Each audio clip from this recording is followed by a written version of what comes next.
This video is not a prophecy of doom or a moral indictment.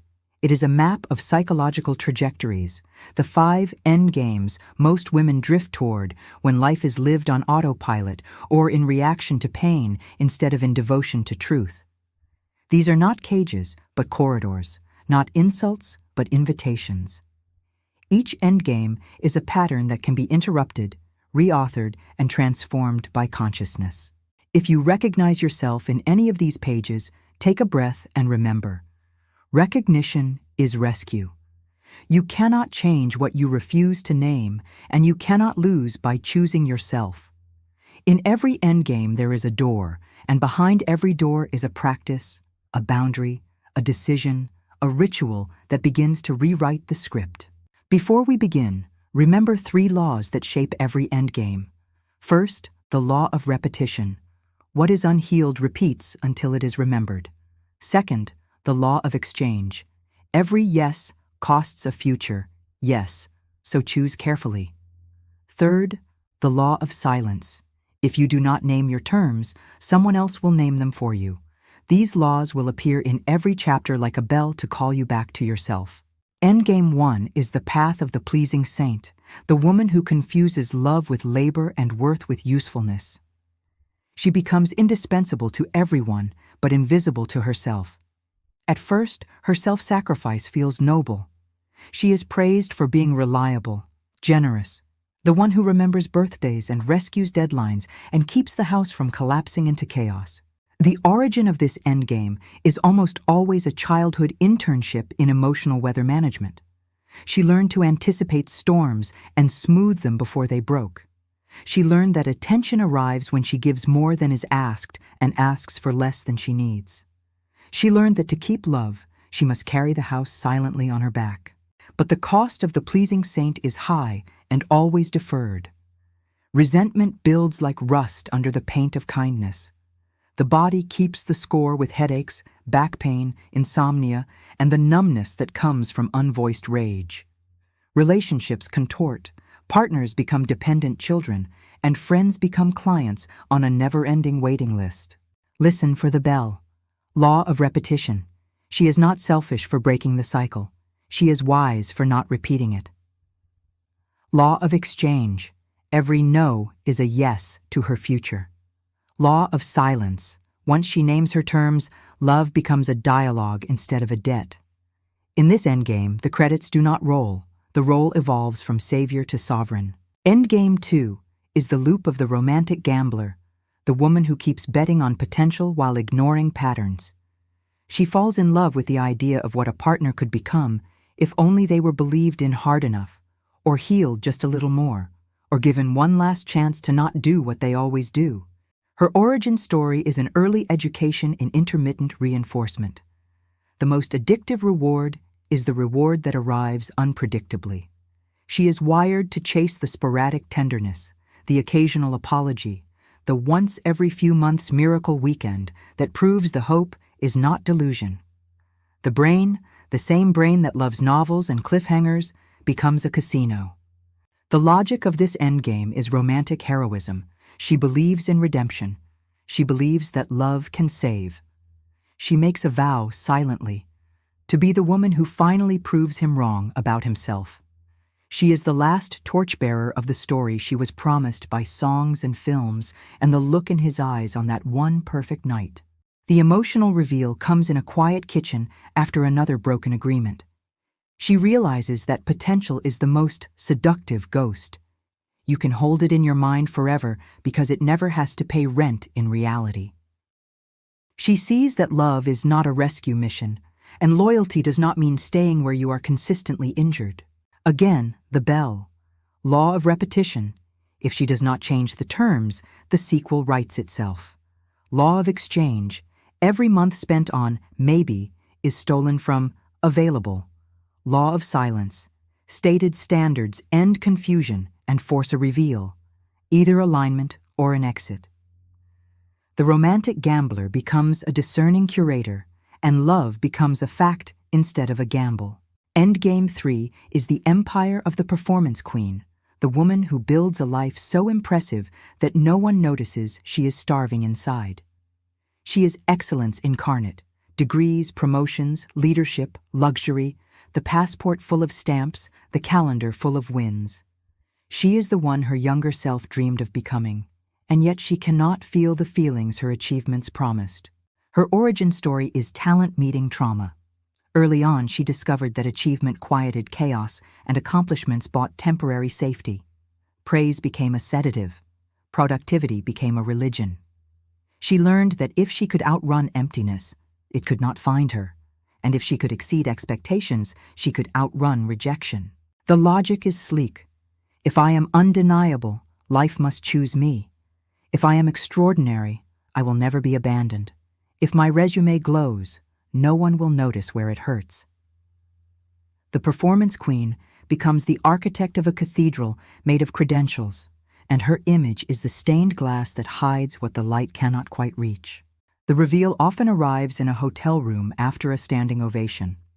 The silence is too loud, the view is too high, and there is no one to share it with who knows the inside jokes from the life she never made time to live.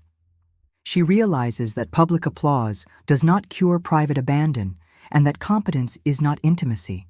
The pivot is not quitting, it is reassigning the throne. She creates the inner board: health, love, work, wonder. Work is no longer the CEO. Health gets veto power over the calendar. Love receives protected hours like a client too valuable to lose. Wonder gets a weekly playdate to make sure the soul does not forget how to be a child. 3 rituals seal the shift. The Sabbath of self, 1 day per week where productivity is illegal. The honest meal, a weekly dinner with someone who knows her unvarnished. The threshold, no laptop crosses the bedroom door, no email after 8 p.m., no phone at the first and last hour of the day. She learns to be impressive for an audience of 1. Her nervous system. Endgame 4 is the cathedral of the resentful acolyte, the woman who stays faithful to institutions, families, beliefs, or relationships that no longer stay faithful to her. She confuses endurance with virtue and loyalty with self-erasure. She keeps the lights on in houses that keep dimming her spirit. Her origin story begins with sacred vows, some spoken, some inherited. She was raised to believe that good women endure, that leaving is failure, that suffering is holy. She learned to carry the weight of should, and should grew teeth. She learned to edit herself to remain acceptable, and acceptance felt safer than authenticity. The logic is anchored in identity. If I leave, who am I? If I stop serving this role, will I still be good? If I stop absorbing this family's pain, will I still belong? The acolyte ties her worth to the altar of continuity, and every boundary feels like blasphemy. The reveal is often triggered by witnessing a younger woman compromise herself in the same way. In that mirror, she sees the future she is financing. She realizes that her loyalty to the old way is not keeping a tradition alive, it is keeping a wound open. She sees that love without truth decays into ritual, and rituals without spirit collapse into performance. The pivot is a ceremony of renegotiation. She writes 2 letters she does not send, one to the institution that has her allegiance, and one to the younger self who gave it. In the first, she names what is no longer acceptable and the terms under which she will stay. In the second, she blesses the courage to leave if those terms are mocked. The bell tolls. Law of repetition. If she makes no new vow, the old vow consumes her. Law of exchange. Every act of compliance purchases a future of regret. Law of silence. When she speaks her terms, either the structure reforms or she walks toward a true home. The resentful acolyte becomes the faithful rebel, and her devotion finally includes herself. Endgame 5 is the realm of the solitary sovereign, the woman who chooses herself so completely that she becomes allergic to intimacy, or the woman who chooses herself so completely that intimacy becomes possible for the first time. This is the most misunderstood endgame because it looks the same from the outside. A woman alone, a woman with standards, a woman hard to access. Her origin story has 2 branches. In the first branch, solitude is a fortress built after too many betrayals. She decides she is safest as an island. In the second branch, solitude is a pilgrimage. She learns that her energy is precious, her attention is a currency, and her peace is the inheritance she refuses to squander. The logic of the defensive sovereign is suspicion disguised as discernment. She controls to avoid pain and calls it preference. She rejects before she can be rejected and calls it independence. She builds a life too tight to let anyone breathe inside it, then calls the suffocation standards. The logic of the integrated sovereign is clarity without cruelty. She knows her nervous system's capacity. She does not apologize for it. She curates instead of hoards. She is easy to read, but difficult to acquire. That is the difference between a maze and a gate. She does not audition for love. She grants access to a shared kingdom. The reveal for the defensive sovereign comes when loneliness arrives, not as sadness, but as an ache that lingers even after a perfect day alone. She hears a sentence in her chest. You were not meant to hoard yourself. The reveal for the integrated sovereign is different. She realizes she has become a lighthouse, and lighthouses are built to be seen by ships. The pivot is the access framework. Invitation, investment, integration. Invitation means she opens one door at a time and notices who is willing to knock with patience instead of force. Investment means she matches effort, not emotionally front-loading to secure someone, nor undergiving to keep control. Integration means if love enters, she makes room without losing the shape of her life. Rituals matter here, too. The bi-weekly friendship Sabbath to keep platonic intimacy alive. The monthly nervous system check, where she evaluates whether a partner's presence leaves her more regulated, not less. The annual life design retreat, where she asks the 5 questions. What do I need more of, less of? Which relationship got the best of me? Which got the rest of me? What am I pretending not to know? Let the bell resound one last time. Law of repetition. Without humility, she repeats isolation as safety. Law of exchange. Every door closed protects peace, but can also block wonder. Choose with wisdom. Law of silence. State the rules of the realm, and the right people will follow them with joy. The solitary sovereign becomes the consenting queen, and partnership, if chosen, is an expansion, not a compromise. Now that the 5 endgames are on the table, you may be wondering where you fit. The truth is, most women tour multiple endgames across a lifetime. In one season, you might be the performance queen at work and the pleasing saint at home. In another season, the romantic gambler appears just long enough to remind you that hope without standards is a fantasy in costume. This is why we do not shame. We sort. Sorting is the art of seeing clearly what hurts, what helps, where it leads, and whether it is worth the price. Sorting is how you stop living by accident. Sorting is how you become a curator of endings instead of a captive of them. Let us deepen each endgame with a story, a practice, and a decision. Because stories teach the heart what the mind resists, practices train the body to follow, and decisions draw lines that protect tomorrow from yesterday. A woman named Mara is the pleasing saint who holds her family together with the quiet strength of 1,000 unspoken sentences. On a Thursday, she wakes with a headache she has ignored for 6 months. She forgets to eat lunch, forgets she is not an emergency room for everyone else's choices, forgets to return her own calls because she is returning the world's. That night, she writes 3 letters to herself labeled No, Later, and Ask. Every request she receives goes into one envelope. 2 months later, her face looks 10 years younger. No one praised her for being easier anymore. They began to respect her for being clear. Practice for Mara. The body budget. She sets a weekly emotional budget with 5 units. Each person or project costs 1 unit. When the budget is spent, she does not borrow from sleep or dignity. Decision for Mara. If a request arrives without a return path, no reciprocity, no appreciation, no growth, it receives the answer reserved for things that look like love but are not. No. Thank you. A woman named Eleni is the romantic gambler whose calendar is full of epilogues. She keeps giving a final chance to men who fill her nights with words and her days with absence. On a rain-heavy Sunday, she deletes every chat without a confirmed plan. She sets a 90-day clock for the one who swears he is ready. She tells herself the truth she avoided. I am not attracted to potential anymore. I am attracted to pattern. Practice for Eleni, the consistency log. She tracks actions, not apologies, for 90 days. If the graph is smooth, her heart opens. If the graph is chaos, her heart closes. Decision for Eleni. She dates only on the same days she goes to the gym and the market, places built on repetition, so her nervous system associates romance with reliability, not adrenaline. A woman named Zara is the performance queen who has never missed a target except the target of being at home in her own life. On a flight between continents, she watches strangers laugh and feels something break open. She lands and moves a meeting she would never have moved. She books a dinner with a friend who knows the origin of her laugh.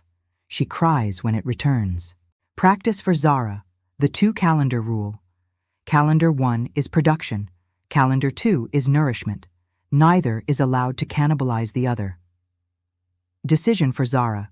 She declines the next prestigious opportunity that requires the burial of her body's needs. She chooses to be great and well, not great and gone. A woman named Lila is the resentful acolyte who knows the hymns by heart, but cannot sing them without tasting ash. She sits outside a building she has kept alive with devotion and realizes the building never learned her name.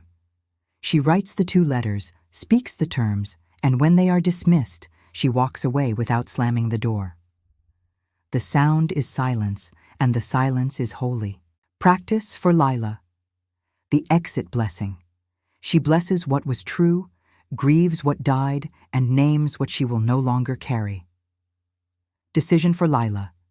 She will never again join a structure that requires her to disappear to belong. Her faith grows not smaller, but truer. A woman named Nyla is the solitary sovereign who has mastered peace and now must decide whether to share it. She hosts a small dinner with 2 people who feel like fresh air. She notices she did not feel depleted afterward. She writes the 3 words that will guide the next season. Open with discernment. Practice for Nyla, the capacity contract. She declares the number of social hours she can offer per week and does not exceed it. Decision for Nyla. If a relationship cannot grow at the speed of safety, it cannot stay. She is a garden, not a racetrack. There are universal tools that fortify every path, regardless of endgame. First, build a boundary that is a sentence, not a speech. Boundaries that begin with novels end with negotiations. Say it once, clearly, and let the consequences teach what the words already said. Second, make your body your board of directors. If your shoulders are near your ears, if your jaw is tight, if your stomach flips every Tuesday before a meeting or every Friday before a date, your body has voted no. Respect the electorate. Third, become bilingual. Learn the language of data and the dialect of desire. Track your moods, your sleep, your spending, your time, and your tears. If you cry after certain conversations 3 times in a month, that is not a coincidence. It is a curriculum. If you glow after certain activities, schedule them as if you were paid to enjoy your life, because in the end, you are compensated in vitality. Fourth, audit your home for micro-betrayals. Micro-betrayals are the tiny ways you betray yourself that add up to a life you never chose. Answering messages after you promised yourself sleep, agreeing to events you dread, laughing at jokes that bruise your friends, that bag you carry to seem acceptable, that story you do not correct because the truth would inconvenience someone's illusion. Replace them with micro-reverences, small acts of loyalty to your soul, repeated until they become your reputation with yourself. Fifth, perform the funeral of fantasy once per year. Light a candle, write the names of the futures you did not get to live, and let them burn. Not because hope is dead, but because clinging is not the same as faith. Make room for a future that fits the woman you are becoming, not the girl who made promises based on information she did not yet have.